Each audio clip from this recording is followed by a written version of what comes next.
Nako, eto ho, senador ba to?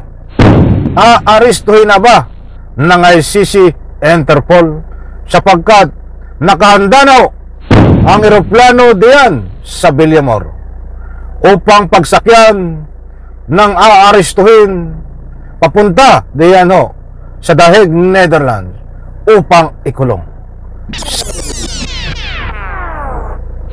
Alright, welcome back to my YouTube channel. I'm Andy's Vlog. Nako, eto ho, breaking news. ICC, mayroon na namang aarestuhin ba? Bakit kamo? Nako, eto ho, ibabahagi ko po sa inyo. Eroplano na pinagsakyan ni Digong Duterte sa pagdala diyan ho sa The Hague, Netherlands ay naka-standby na sa Villamor. At bakit ito naka-standby? Dahil ayon ho sa ibabahagi ko po sa inyo, sa nakuha nilang impormasyon ay mayroon na naman biglang pag-aresto na magaganap ang ICC Interpol sa tulong ho ng ating mga kapulisan sa pangunguna ni General Torre. Nako, shoutout General Torre, pag nagkataon muli ay napakalaking accomplishment na naman ito ni General Torre. Oh, palakpakan mo na. Palakpakan po natin si General Torre. Oh, papalakpakan nyo na naman. Magagalit sa inyo ang mga tagasunod ni Digong, ni Sara. Bakit nyo pinapalakpakan na hinuli na si Digong? At ito po ang ating bigyan ng highlight, mga mahal kong taga-subaybay. Hindi naman po lingid sa inyong kaalaman. At kung sinusubaybayan nyo ito ng usapin ng ICC, ay mayroon pong impormasyon tayo na buhat diyan sa ICC website na mayroon po silang siyam na di umano'y kasunod na i-issuehan ng warrant of arrest. Siyam na kasangkot ni Digong Duterte dito po sa kasong crimes against humanity. Kasabay ho na yan na paglabas sa website ng ICC na mga dokumento na may mga siyam na pangalan na kasangkot ni Digong Duterte. May mga takip po yung pangalan ay kasabay din ho ang pag-istambay ng jeep na sinakyan ni Digong Duterte diyan ho papuntang The Hague, Netherlands upang ihatid. Datapuat and connection, kaya ako po nabanggit yan. Dito sa ibabahagi ko po sa inyo ay ito din di umano ang pagsasakyan dito sa susunod na i-issuehan ng warrant of arrest. Kaya't nandyan ho naka-standby, mga kaibigan, ang eroplano na pagsasakyan. Para sa patas po nating pagbibigay at pagbabahagi ng anumang impormasyon na ito, mayroon po tayong batayan at ibabahagi ko po sa inyo itong batayan. Huwag po kayong alis at samahan niyo po ako hanggang dulo para lubos niyo pong maunawaan. Isang like ko sa video na ito bago tayo magpatuloy. Kung nagustuhan niyo po, pakisubscribe ang aking maliit pa na YouTube channel kapag hindi pa kayo nakasubscribe. Ito, ibabahagi ko po sa inyo. Tayo po ay hindi nagpapakalat ng anumang fake news. Tayo po ay mayroong batayan at binabahagi ko lang po sa inyo. Buhat po dito sa Pilipinas Today. Nandyan no. At i-plus ko sa screen. Pwede nyo pong i-screenshot, mga kaibigan. Ito muna ang ating bigyan ng pansin. Ito nga ba ay si Senador ba to? Ang unang kukunin dahil hanggang ngayon po ay nataranta na si Bato.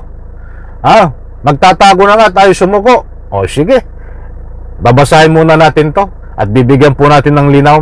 Eroplanong nagdala kay Digong sa The Hague nakaabang sa Villamor Air Base. Ayan, maliwanag po nandiyan. Basahin po natin yung nakasulat, mga kaibigan.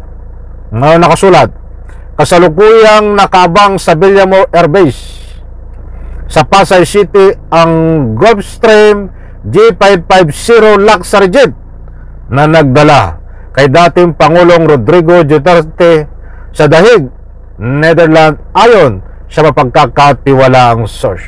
Alam niyo mga kaibigan, itong The Pilipinas Today na pinagbatayan po natin na nag-post so nito. Ang mga binalita ko dito na ginawa kong batayan ay hindi po sumala. Sinasabi nga nila ayon sa pagkakatiwalaan source ay hindi po sila sumasala. Yung kay Kibuloy, ito rin ho ang naglabas na balita na ayon sa pagkakatiwalaan source ay nandiyan lang sa loob, diyan po sa kaharian niya sa Davao. Nahuli ho dito po sa warrant of arrest din ay sila din ho ang naglabas din. Rappler, ito at iba pang stream media ay kasama rito sa mga nagsabing may warrant of arrest, hindi rin ho sumala, mga kaibigan. Kaya dito ho sa pinagbatayan natin ay nagbatay din po ako dito na ang sabi nga niya ayon sa kanilang source, mga kaibigan, ay babahagi ko po sa inyo kung ano ang ibig sabihin nila. Ito, babasahin ko po, i-plus ko din po sa screen. Pinakita ko rin ho. Who is the next? Yun ang sabi dito sa post ng Pilipinas Today. Ayon sa nakalap na impormasyon mula sa isang mapagkakatiwalaang source, inilagay sa standby status sa Villamo Air Base ang Gulfstream G550 luxury jet na sinakyan ni dating Pangulong Rodrigo Duterte ngayong Biyernes, Marso 21. Kahapon lang ho nilagay. Ito ang eroplanong sinakyan ng dating Pangulo papunta sa The Hague, the Netherlands, para sumailalim sa paglilitis sa International Crimes Court ICC sa kasong crimes against humanity. Ayon sa mga ulat na hindi bababa sa 9 na personalidad ang posibleng isyuhan na ng arrest warrant ng ICC bilang mga co-conspirators sa pagpapatupad ng war on drugs kung saan libo-libong katao ang pinatay noong panahon ng administrasyong Duterte. Muli ko pong pinapakita. Iyan ho, ba't naka-plus source sa screen? Ito po ay mayroon silang source na mapagkakatiwalaan na posible na mag-issue ng warrant of arrest dahil may nababanggit ho diyan po sa website ng ICC na siyam pa ang kasangkot ni Digong dito sa kinaso sa kanila na crimes against humanity. Ang tanong, ito ba ay sabay-sabay, mga kaibigan, na aarestuhin? Batang matunog ho.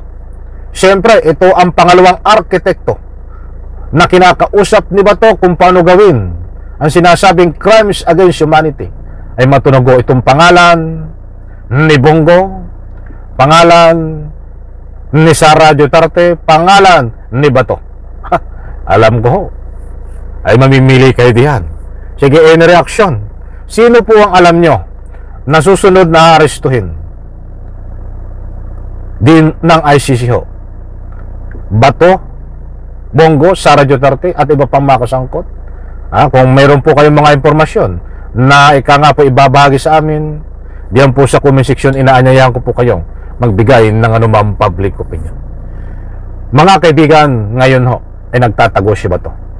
Abangan po natin dahil meron po tayong proven katibayan na ang ICC ho ay hindi nag-a-announce kung kailan aarestuhin. Hindi sila nag-a-announce kung kailan nilabas na ang warrant of arrest. Malalaman lang po natin ito ay sa aktual na paghuli dito sa mga nabanggit na mga pangalan na kasangkot ni Digong Duterte. Mga kaibigan, kaya tabang-abang po ito, mga mahal kong taga-subaybay.